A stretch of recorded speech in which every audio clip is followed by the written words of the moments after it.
I will talk about how can you disable block international numbers on your Whoscall app. We go to figure out the solution or know how you can do that on your app. So you just follow these ways, then it's going to work with you.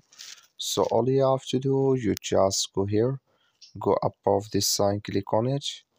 So then it's going to show for you a list like this. Then all you have to do now, just click here on settings. Here you just click on it, you come to next step. Here it's going to show for you like this. Then you go down, you just keep going down here. So then you come here to check my block rules, just click on it. You come to next step. Here it's going to show for you like this. Come here to block international numbers, just click in this sign or this color. So like you see color, it's gone, that's mean it's disabled with us now. That's all you have to do. That's all. Thank you for watching. Don't forget to support us by liking and subscribe.